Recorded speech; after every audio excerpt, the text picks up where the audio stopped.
To my great fellow Americans, I am filled with grief and anger at the heinous assassination of Charlie Kirk on a college campus in Utah. Charlie inspired millions, and tonight, all who knew him and loved him are united in shock and horror. Charlie was a patriot who devoted his life to the cause of open debate and the country that he loved so much, the United States of America. He fought for liberty, democracy, justice, and the American people. The president spoke to the nation with a solemn message, praising Charlie Kirk as a patriot, a man of faith, and a powerful voice for young people whose debates encouraged countless students to view politics as a calling, not a chore. His sudden death after the Utah campus shooting is more than the loss of one life. It sends shockwaves through families, communities, and the political movement he helped shape. He's a martyr for truth and freedom, and there's never been anyone who was so respected by youth. Charlie was also a man of deep, deep faith, and we take comfort in the knowledge that he is now at peace with God in heaven. Our prayers are with his wife, Erica, the two young, beloved children, and his entire family, who he loved more than anything in the world. We ask God to watch over them in this terrible hour of heartache and pain. This is a dark moment for America. Charlie Kirk traveled the nation, joyfully engaging with everyone interested in good faith debate. His mission was to bring young people into the political process, which he did better than anybody. The FBI's first update from Utah provides few answers. Blurry security footage hints at a possible shot from a rooftop by someone wearing dark clothes, but details are limited. A person of interest was briefly held and then released, leaving investigators with little more than the impression that the shooter was skilled, and the case remains full of uncertainty.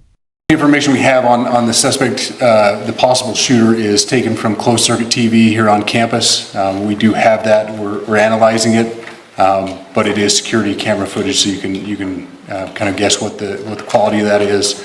But we do know dressed in all dark clothing, but we don't have a much better description other than that. Where do you believe the shot came from? The shot came from here on campus, from a location at a roof. Potentially from a roof, yes. A longer distance shot from a roof. So to clarify, with the security camera footage you have and the person of interest that's in custody, does that match up? That's what we're trying to decipher right now. Earlier today, he did write the subject for the horrific shooting today that took the life of Charlie Kirk is now in custody. Thank you to local and state authorities in Utah for your partnership with the FBI. And then he wrote, at 6 p.m. Eastern time, the subject in custody has been released after an interrogation by law enforcement.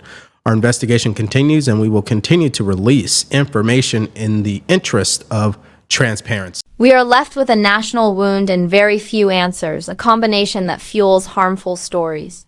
Online responses show the divide. Some grieve with prayers and calls for calm, while others react with cruel delight, treating an assassination as a reason to cheer. It is a sharp reminder of two Americas living on the same map, but looking at the world through completely different lenses. This is what makes me, I am angry about this. I feel terrible for Charlie Kirk's family. All right? But I'm angry, and that's why I wrote this book, Confronting Evil. You have to confront it with strength. You can't weasel out of it anymore. And the media is a big part of this. Just about an hour ago, the president of MSNBC, one of the most vile networks ever to be broadcast in this country, chastised a man named Matthew Dowd for saying, Kirk's murder could have been his fault because of his inflammatory rhetoric. Yeah, the man was not even pronounced dead yet. All right? And Dowd said that on this network. There's really nothing more to say than this is unacceptable and it's wrong. That's number one. I've heard J.B. Pritzker blame Donald Trump today. I don't understand. Our friend is dead, and we've got people out here who just can't stop grinding politics. This goes beyond simple disagreement. It is pure disgust, with some claiming the victim deserved it. This isn't politics. It is moral decay. In the rush to place blame, fingers point left and right at rhetoric, media, and leaders, creating a mix of responses ranging from serious to self-righteous to openly cruel.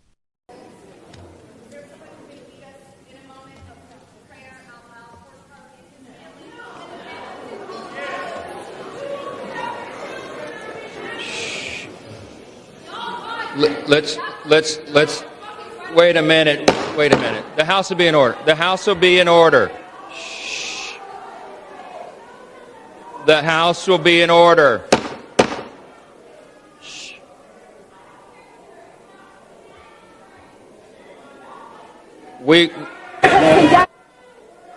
The House will be in order. If we can't even agree on a moment of silence after a murder, what chance is there for unity? Basic decency has turned into a partisan game traded for likes and temporary superiority. Words matter when leaders label opponents as fascists or threats. They fan flames on both sides and outrage becomes a business. While all political violence deserves condemnation, we also need honesty about who is fueling it. Meanwhile, theories swirl. A rooftop shot, a single bullet, a clean getaway signs that this may have been the work of a careful professional. Assassination of Charlie Kirk, to me, is indicative of a professional. Former FBI experts say the Utah shooting appeared planned. Not impulsive, one precise shot in a crowded space, more like choreography than chaos. Still, early stories can be misleading, so transparency and evidence are crucial to prevent spreading doubt. Beyond the investigation, this is also a spiritual crisis. America has created a culture of contempt where dehumanizing others makes violence seem normal. The call now is to resist giving and volunteer, participate, pray, and act with purpose, because democracy relies on strong debate without turning to violence. Disagreements should end with votes, discussions, or even humor, not bullets.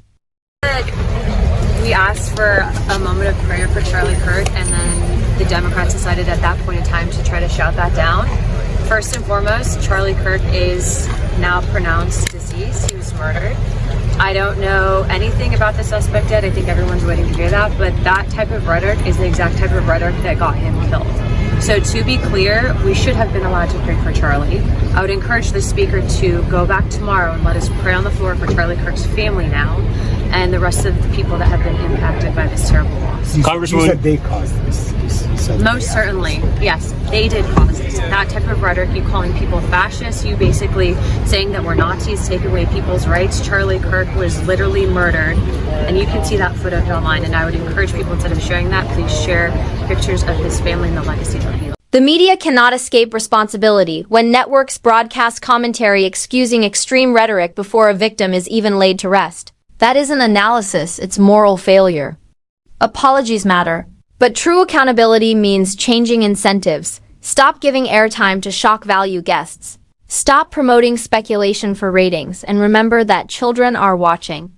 What they witness in moments like this shapes their understanding of adulthood.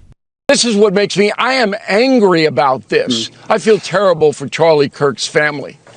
All right? But I'm angry, and that's why I wrote this book, Confronting Evil. You have to confront it with strength. You can't weasel out of it anymore. And the media is a big part of this. Just about an hour ago, the president of MSNBC, one of the most vile networks ever to be broadcast in this country, chastised a man named Matthew Dowd for saying, you know, Kirk's murder could have been his fault because of his inflammatory rhetoric. Yeah, the man was not even pronounced dead yet. All right? And Dowd said that on this network. Former FBI experts say the Utah shooting appeared planned. Not impulsive, one precise shot in a crowded space, more like choreography than chaos. Still, early stories can be misleading, so transparency and evidence are crucial to prevent spreading doubt. Beyond the investigation, this is also a spiritual crisis. America has created a culture of contempt where dehumanizing others makes violence seem normal. The call now is to resist giving and volunteer, participate, pray, and act with purpose, because democracy relies on strong debate without turning to violence. Disagreements should end with votes, discussions, or even